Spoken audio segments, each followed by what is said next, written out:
วัสดีครับวันนี้เมมชาแนลนะครับก็จะพาท่านผู้ชมทุกท่านนะครับมาตามดูรถเกี่ยวนวดข้าวอยู่เช่นเคยครับนี่ครับ2 คันเลยครับวันนี้นี่ครับเกษตรพัฒนาครับไอหนุ่มไวไฟครับนี่ครับดันเข้าล้มครับวันนี้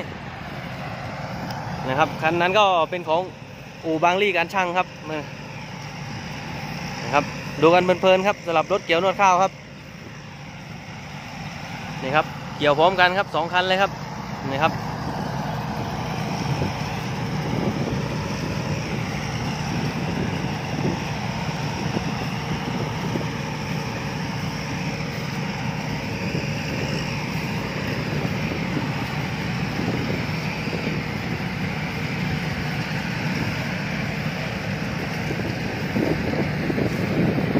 นี่ครับ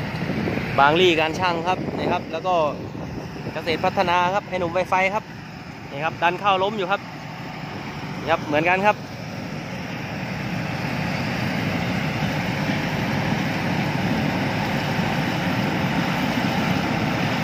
ครับ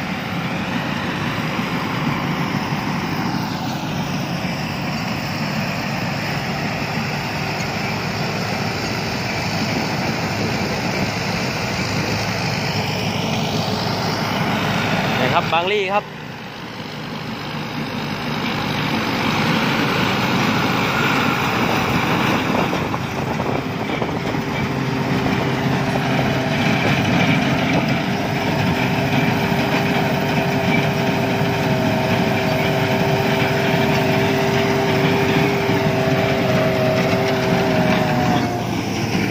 ครับ FC ครับ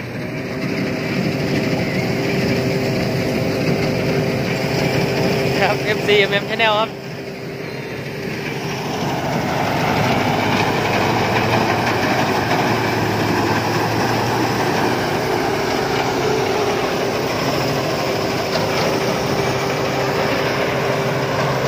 ครับ FC MM Channel ครับ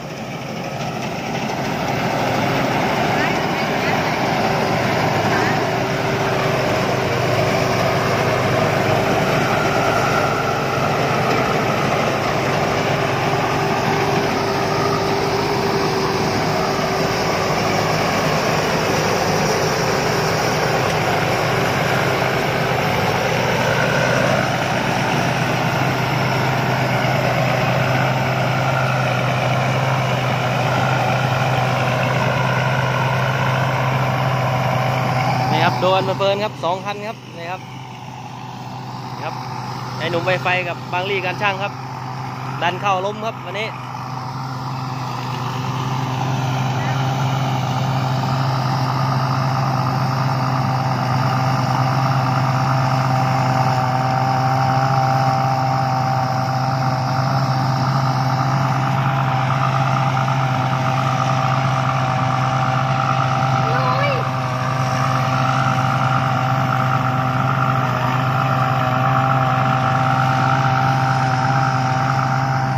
นี่ครับ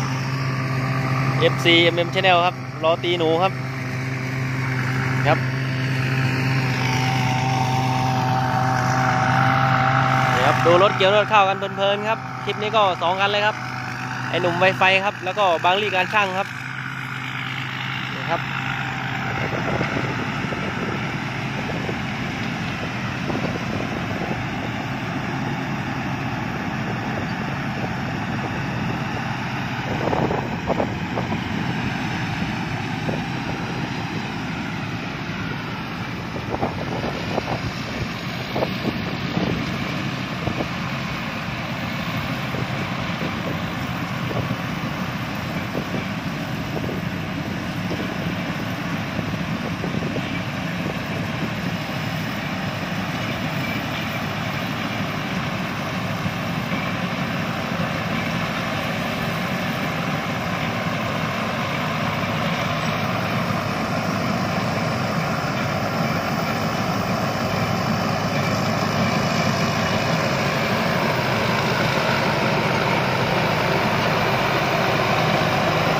ครับดูกันเพลินๆครับนะครับ